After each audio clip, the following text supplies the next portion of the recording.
Welcome everyone to the political lecture series. This is lesson number 8. Okay. So we are discussing about the administrative and legislative reforms after 1857. We have discussed till in Government of India Act of 1858, Indian Council Act of 1861. Now we are going to discuss about the Indian Council Act of 1892. Okay. So we have already discussed that we know that within a country, through Government of India Act of 1858, small provinces provinces were made, like the country was divided, and each provinces will have their governor or lieutenant governor, and okay, and these governor will be added by the executive council. Okay.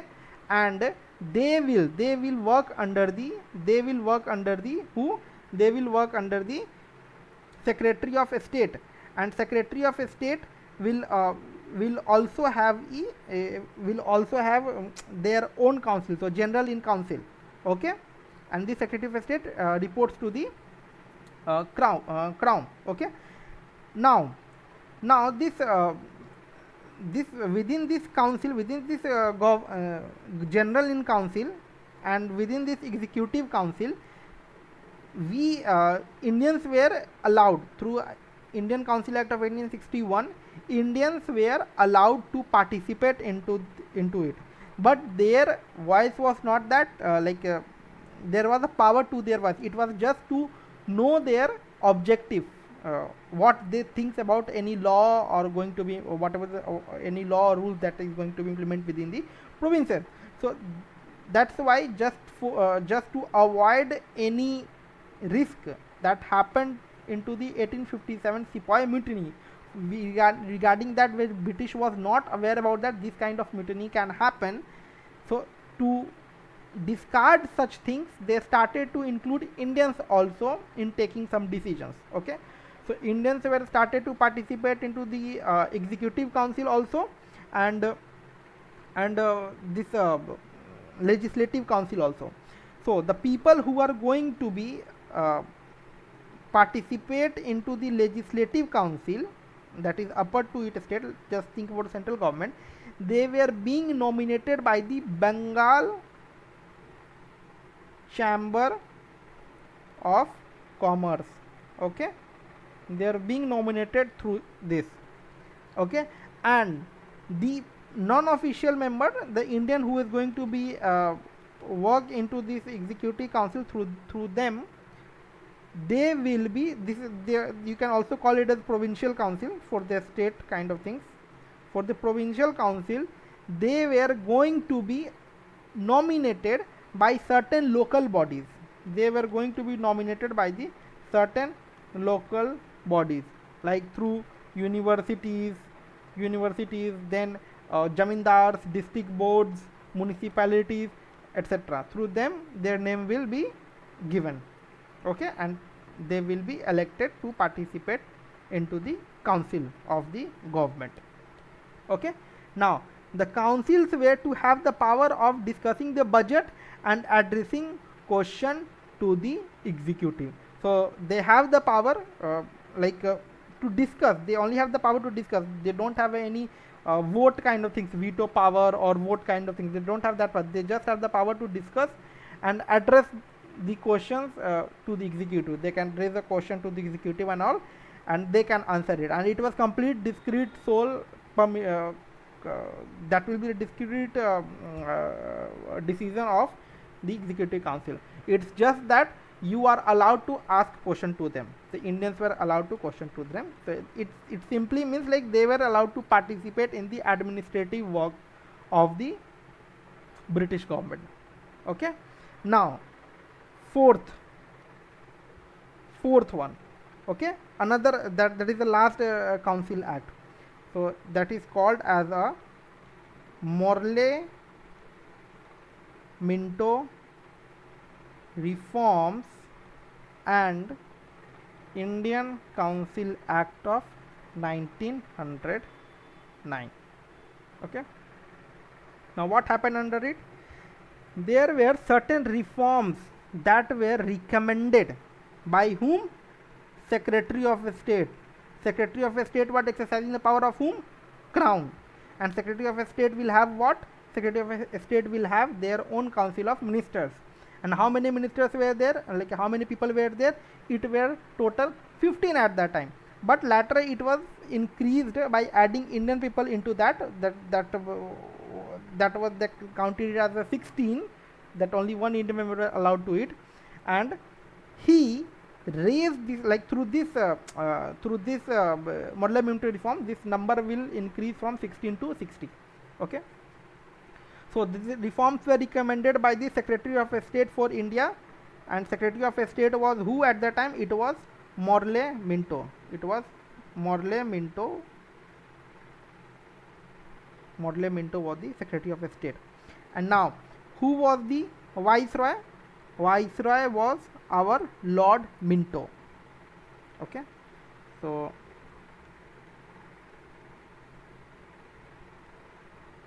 okay, sorry, I was speaking wrong, slip of tongue. So Morley was your Secretary of State and Minto was your Viceroy. Okay. And they implemented the Indian Council. They implemented the Indian Council Act of 1909, and they made certain reforms under it. Okay. And what were the reforms? Now, the maximum number of additional member under the Indian Legislative Council, that was Governor General Council. Those terms are same, don't confuse. Indian Legislative Council or Governor General Council, both are same. If I am telling Executive Council and Provincial Council, that will also same. Let me clear this confusion. I guess in the previous lecture people will have a confusion for that. Okay. See, if I am telling you Indian Legislative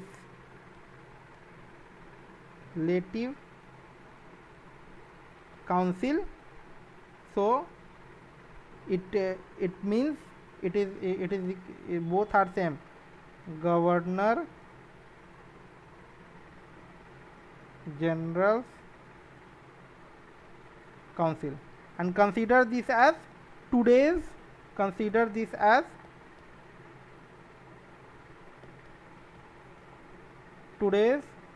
Central Government Council of Ministers. Okay. So you will get a clear picture of it. Now the second thing will be your what we call your Executive Council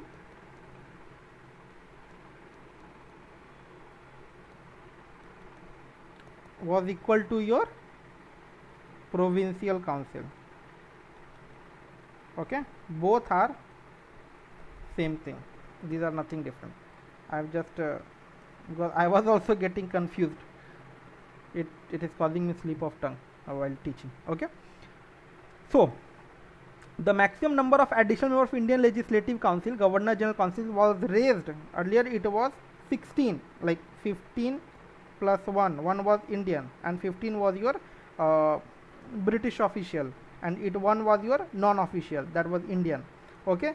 This number was increased to 16 to 60. Okay.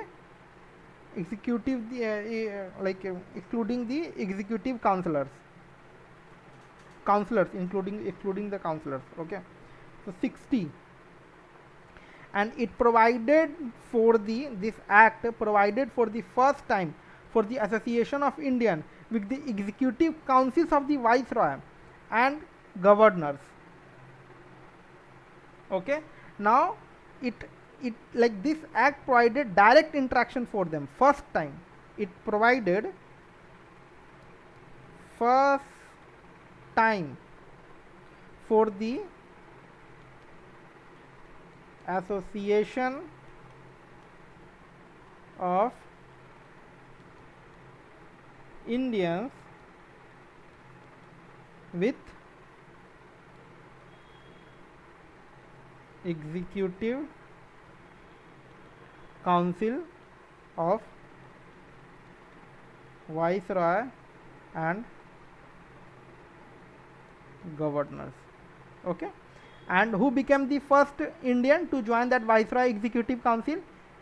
He was appointed by law member. He was none other than Satyendra Prasad Sinha.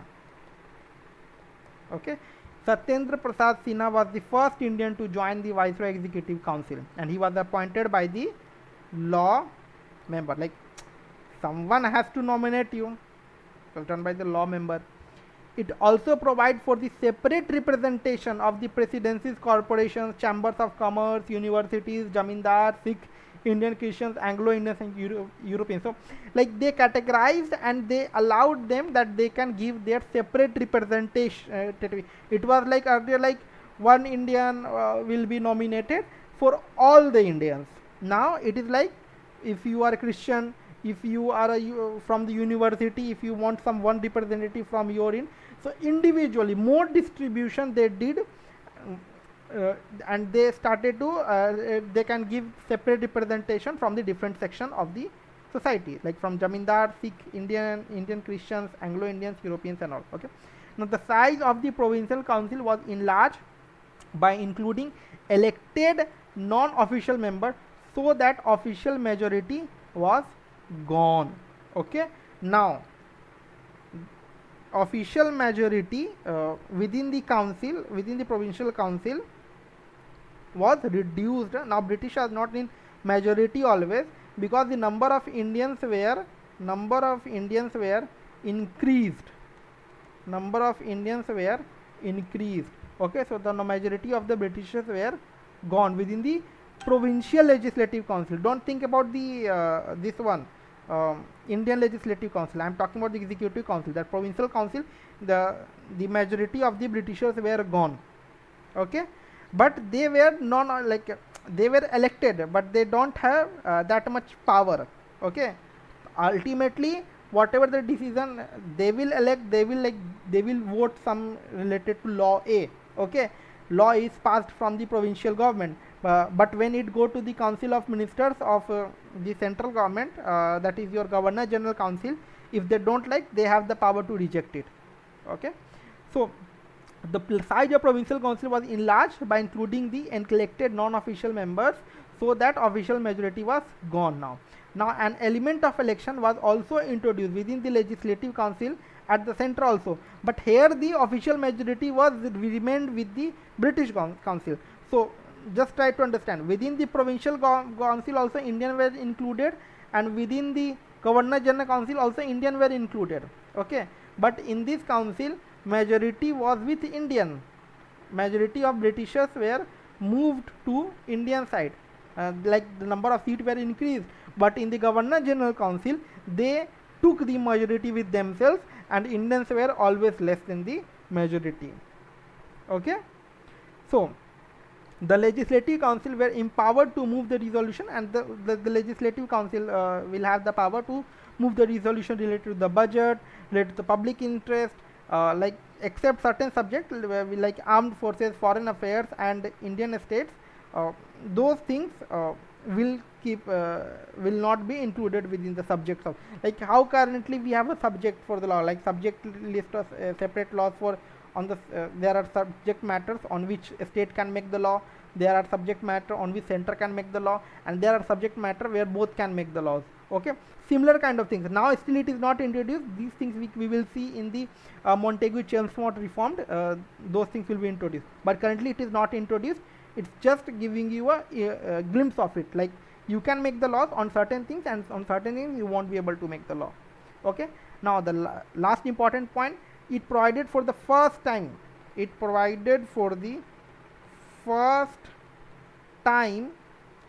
a separate representation of the Muslim community, separate representation of the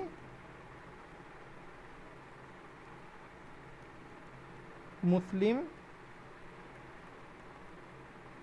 okay, separate representation of the Muslim community, and thus this act, this Morley-Minto Reform India Council Act of 1909 is considered, is this act legalized communalism. This act legalized communalism and and this Lord Minto,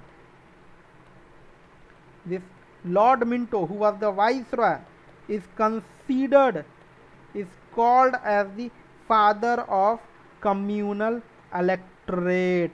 They increased the seat, or they gave a separate seat for the Muslim people, Muslim community, and they made communalism within the electorate system, and that's why Lord Minto is considered to be the father of communal electorate. Okay, so that's in this lecture. We'll continue in the next session. Thank you.